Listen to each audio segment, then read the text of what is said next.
Welcome to Inside Culinary. I'm April Coos. My guest has been featured twice in Chocolatier magazine. She's a dear friend and a colleague. Let's welcome Pam Manovich. Hello, April. Hi, Pam. Today we're going to make crispy rice treats. We're going to start by using 3 cups of miniature marshmallows, 2 ounces of butter. We're going to use sun-dried cherries, a half a cup. We're going to use a half a cup of the oven-roasted macadamia nuts, and we have a half a cup of English toffee, along with 4 cups of the crispy rice. We're going to start by melting the marshmallows with the butter. Crispy rice treats have been a family favorite for many years. This is a great recipe if you'd like to dress them up. I'm going to go ahead and add the cherries with it. The reason why we're adding the cherries early in the recipe is so that they will rehydrate and make your cherries more tender. Now what we'll do is I'm folding the cherries into the marshmallows. I'm going to go ahead and add the macadamia nuts with it. And the reason why we chose macadamia nuts, not only will it impart a great flavor to your crispy rice treats, it's also a very oily nut and it'll give your product a much longer shelf life. So now I'm going to go ahead and add the crispy rice. I'm going to fold this a little, and then I'll go ahead and add the English toffee now. The reason why we're adding the English toffee last is so that the pieces will remain intact and not melt throughout the crispy rice treat. And now, a word from our sponsor.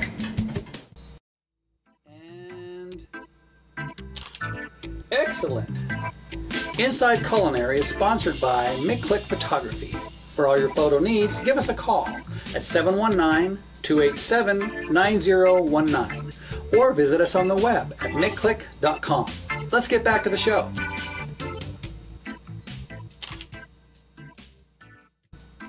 Welcome back to Inside Culinary. And now that all the ingredients have been incorporated, we're going to begin by pressing them into molds. We're using 2 different types of molds today, Teflon and ceramic. With the Teflon, no additional cooking spray will be needed to release the mixture. I would suggest that if you're using ceramic molds, to always use a non-stick cooking spray. That way, when you release the mixture, you will not have to struggle. Once you have the mixture in the molds, they will set up very quickly. And now that the mixture is set into the mold, we are ready to unmold them. This is pretty easy to unmold out of the Teflon. It just pops right out. Now let's see how easily that the mixture is going to come out of the... See? Look how easy. And that was because we used the non-stick cooking spray.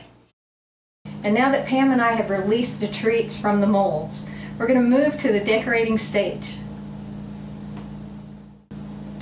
And now Pam is going to show us how to melt the chocolate. Okay, I'm going to use the microwave, and I'm going to melt this in 15-second increments at a time, and I'll stir it, and I'll keep doing this process until it's completely melted.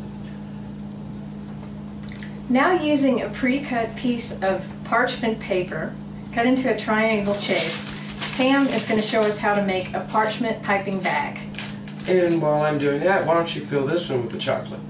Sounds great. So what you do is you'll take one corner of your triangle, fold it to the inside, take the other corner, bring it over and around to the back of it. And what you want to do is shape it like a W. See how that's kind of like the W like that?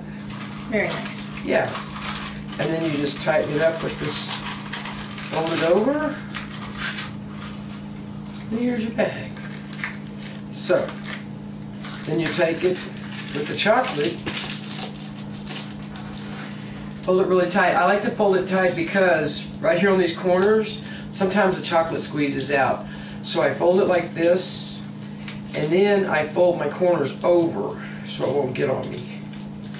And then here's my little bag. So I cut the tip off so I can use it like a chocolate pencil.